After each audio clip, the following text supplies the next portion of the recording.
The objective of this tutorial is to familiarize you with applying geometric and dimensional constraint to a pre-drawn. In the graphic area, I have a pre-drawn part and a completed part with geometrical and dimensional constraint. I will walk you with this copy sketch. The command located in the parametric panel allow you to apply geometric and dimensional constraint. So this is a coincident constraint, collinear, concentric, parallel, perpendicular, horizontal, vertical, tangent, and then symmetry equal.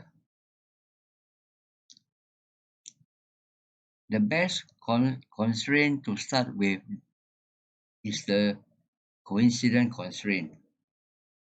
Find everything that needs to be fixed together and apply that first. After that, you can apply the orientation constraint. So, so I will apply a coincident here, here, here, at all the corners, all these corners. Okay, go to apply coincident constraint, select the icon. Okay, let's start from the bottom. Over the line. Once you get the symbol, so can you see the symbol here on the circle?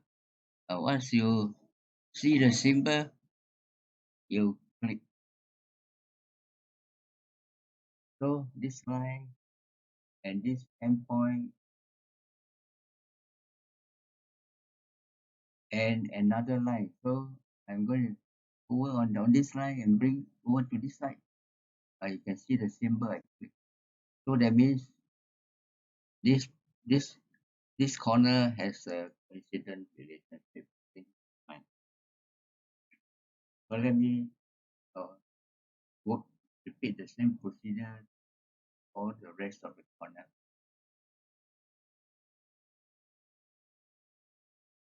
Click,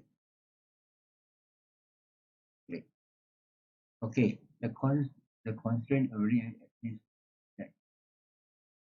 Okay, just close. Close. It's already constrained when I copy over. Okay, let's continue. Click, click.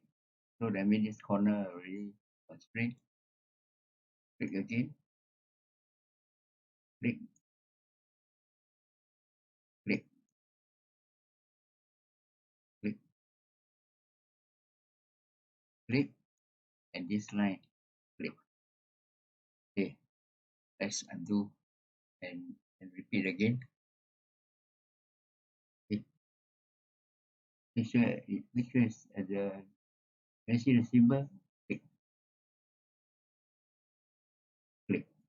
Okay. Coincident. Click, click. Coincident. Click, click. So let's repeat again. Undo first.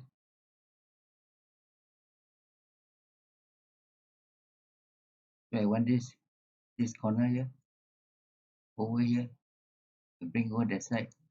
Click. Okay. Okay. Click this. Click.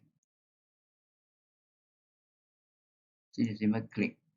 Okay. Now all the corners all has coincident relationship.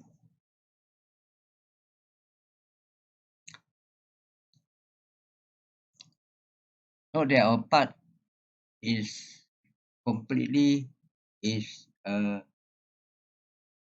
okay. Now we will do the constraint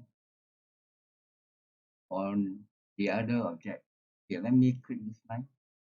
Let me select horizontal. So I select this line, okay, horizontal. Okay, now I want to do parallel. Click here, select this line. I want it to be parallel with this one. Okay, select parallel again, click parallel with this one. Okay, now I want to have a perpendicular relationship. Click here and here, make it perpendicular. So perpendicular, click here and click here, make it perpendicular. Okay, now I want to have a collinear relationship between these two lines. Let me collinear. So I will go to collinear, click this line, click this line, collinear. So if I want this to be perpendicular to this horizontal line, then I click perpendicular, perpendicular. Okay, so you see that now I can apply a concentric relationship there. I click concentric, click this circle, click this circle. Okay, maybe I make this one smaller. Let's say dimension one, make 25. So it becomes smaller. Can change. Okay, this one, then make it smaller. This one here, make 12.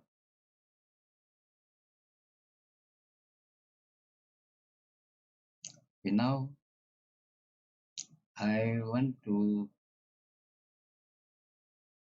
change the height, the size of this line here. So can you again still in the parametric panel, I click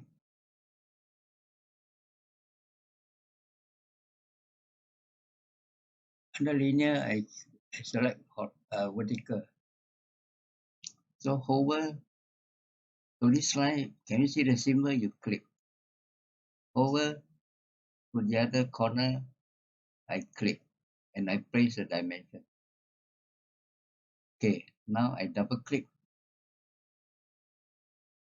Now the diameter is 65, so I make it say 189.